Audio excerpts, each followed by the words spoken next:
Hi Libras, and welcome to your May 2023 General Tarot Forecast. This is Sky coming on to talk to you about your month ahead of May. I hope you're all doing really well. I'm looking forward to giving you a reading with, as usual, intuitive messages followed by a week-to-week tarot forecast and an extended reading on Patreon. Let's get into it, Libras. So intuitively for you for May, it's kind of like volatile a little bit. Like when I was meditating for your reading over the last day or so, as I had taken a day off between the previous day of readings and this day of readings, what I was feeling in that day was like, on one hand, there's this really, really strong enthusiasm and this really strong, like, finally, this is my time, this is my chance feeling. And there's another side of feeling coming in that's like, but this is so much work, or this is so dense, or this also other project or other long-running stability is kind of like posing a question about how possible some of these bigger dreams are. So May, for you, it's not bad. I know that what I've just presented is kind of like heavy feeling, but it's just going to have to kind of fix itself, okay? So I do feel that you might have to really pull back something that is overbearing or overkill for you now. And it just really can't go much further. And we get into like these weird complex relationships and complex karmas, I feel, in May for you and Scorpio and even Aries. Okay, both of these axes, right, that the North and South node are working with. We're getting so close to the cusp, of course, of the nodal axis going to Libra and Aries. And these are very different, right? Of course, it always is. Like when the nodes change sign, of course, it's a semi-sextile angle, and the energy changes so vibrantly at a level of paradigm when nodes change. And this is going to be happening, I believe, in July, but it's moving closer now.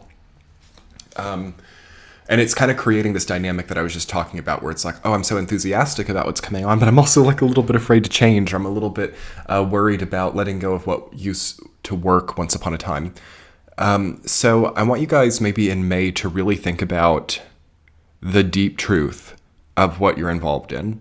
Okay, I feel like that's the only way that this can happen. So what does it mean? It probably means shutting down the computer and getting out of the house a little bit. It probably means going places maybe that are not so accustomed to you, or not a part of your current work routine, or not a part of your current muscle memory, so that you have a better connection to your inner voice that can tell you whether what you're experiencing right now and your motivations for wanting changes, whether that is a coping mechanism or a burnout response, or whether that is truly like in alignment with the greater universal shifts right now.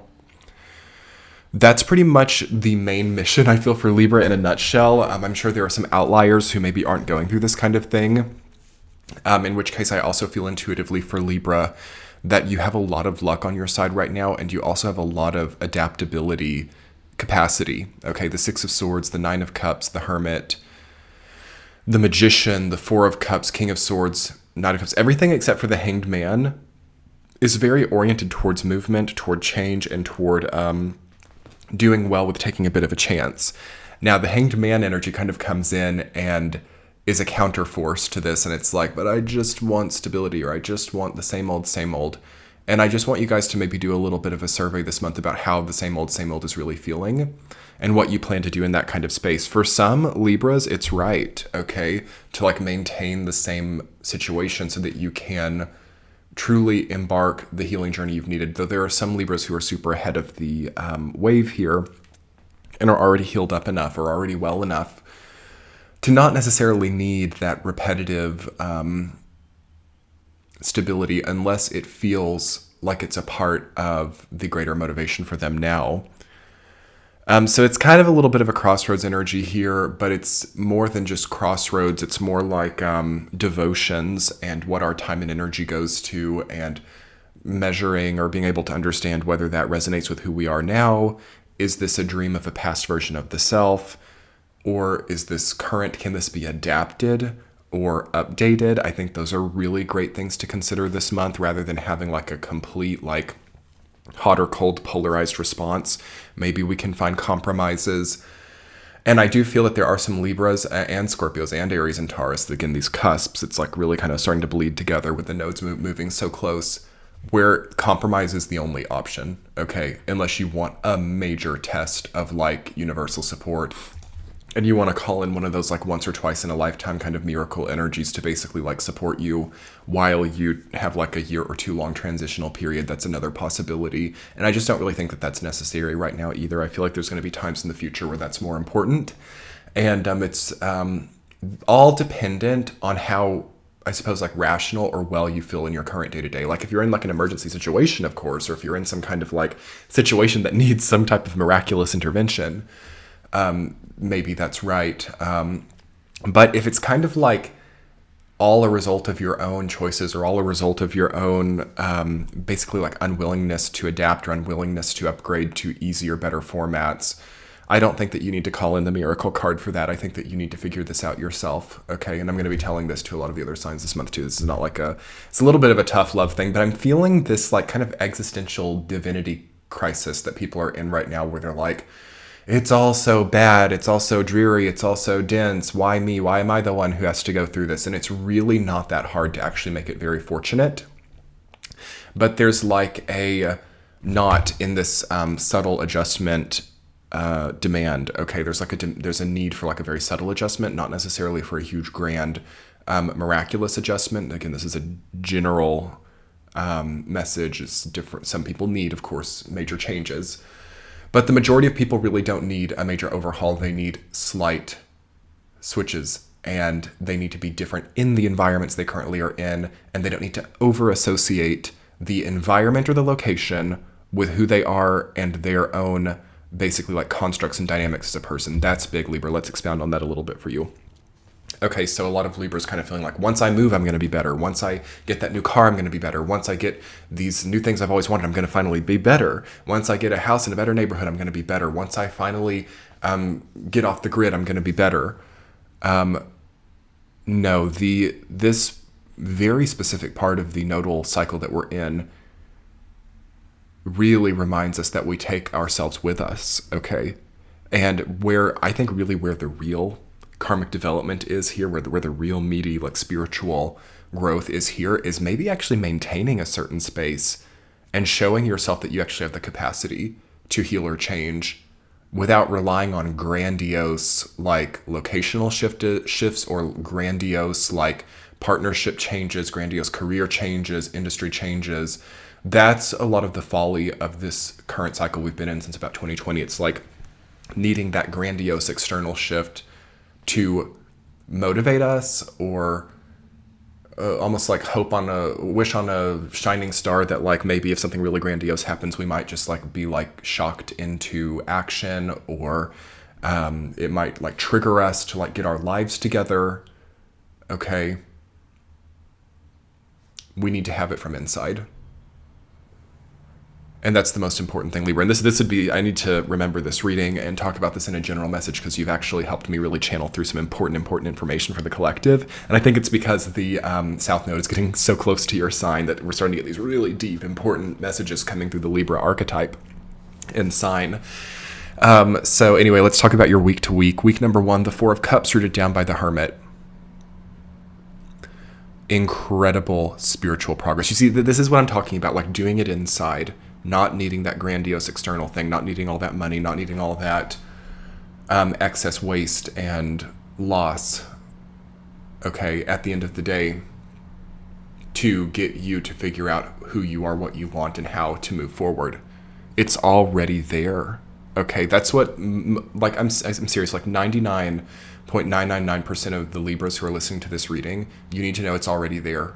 You already have it. You already have what you need. And that doesn't mean that the story is over. That doesn't mean that you don't get like new grandiose things in your life that will happen.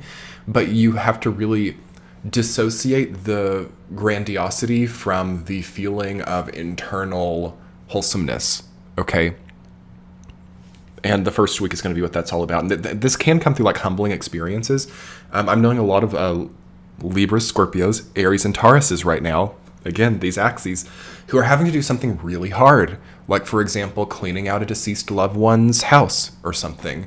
I'm seeing a lot of things like that come up. I'm seeing a lot of things like having to humble oneself and get down and clean up a mess that one has made, okay? having to, instead of spending all that savings on that luxury vehicle, having to sink it into that debt, okay? And it's these things that are reminding us the true power that we have. Because the other choices, okay, so let's use those previous hypothetical examples as a great relevant point. To turn away and not clean out the house that's like caved in or whatever, or not doing well, that is derelict, okay? To not to choose to buy a luxury vehicle instead of paying off the debt, that's it's like the energy of a cavity of the tooth, okay? It's like an excess of sugar, and it's just deteriorating and causing the whole systems, basically the integrity of the whole system, to be questioned. And the first week of May is going to really show this stuff. And again, I'm not like really actually pinpointing Libra here, but I do think that there are some Libras who can really grow from this and really actually find things that truly matter. Not that bad for some Libras. This is not for all Libras. To pair this with like new religious studies, new spiritual studies, new also group community activities that are sort of based, like for example, like feeding the homeless or food shelters or food banks, things like that, as to understand the what do I want to call this? As to understand life or mass experience in a greater way than just personal grandiosity. It's a big thing with Saturn and Pisces. Now, it's kind of hard. Saturn and Pisces for Libra is kind of like, you know, it's a quincunx and it's kind of hard to compute it.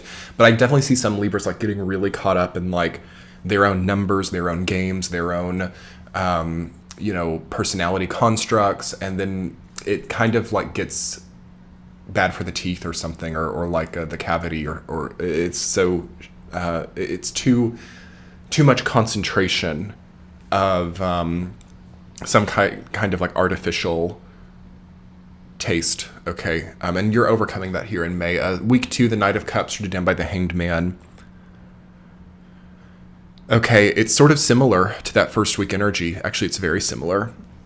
The Hanged Man and the Hermit are kind of like similar energies. They both have that light refracting artwork, except on the Hermit it's around the lantern, and the Hanged Man it's around the head, and that symbolizes that within that time, from the 9th card to the 12th card, there's been a transfer of light from the external, artificial, in that case tool, like a lantern, to the actual mind. So we're understanding the light, we're starting to reflect on it, we're starting to figure it out.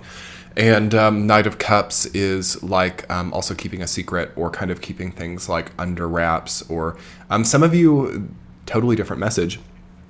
Some of you have like a new intellectual property, some of you have a new idea, some of you have a new kind of like proprietary feeling thing. This could also be happening at a spiritual level, like no one gets to know your spiritual journey, or no one really knows what you're going through, no one really knows the depth of some of these things that are in your life right now. And yeah, it kind of speaks for itself, but the second week is going to have something to do with personal knowledge or personal truth. Week 3, the 9 of Cups, rooted down by the King of Swords. Okay, luck in ideas, good ideas, fortunate ideas.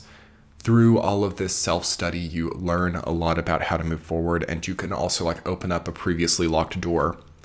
So previously closed doors may open up in the 3rd week. Week 4, the Magician, rooted down by the 6 of Swords, and that's where this transition starts to occur, and it's powerful. This is not like a forced transition. This is not like a forced movement, or like I can't pay the bills anymore, now I've got to move. But I feel that you have some kind of like striking a path, or striking off on a journey, or striking off with a very empowered plan forward. So with that, the first three weeks of May may also be important for planning. Maybe some of you are going on a trip. Maybe some of you have like a multi-year kind of like travel or globetrotting or plan that comes in, and the 4th week appears to maybe be the beginning of that. That is happening at a psychological level one way or another, whether this is like physically traveling, or whether this is like starting to unlock new parts of your own perception. All right. It's something along these lines. But let's talk more about that in your extended Libras. I'll link that below and in the center of your screen. We'll get central themes, significator cards, and we'll talk more about your expansion in more detail. So have a great month, Libras. I hope the reading resonated. I really enjoyed the messages. Talk to you soon. Bye.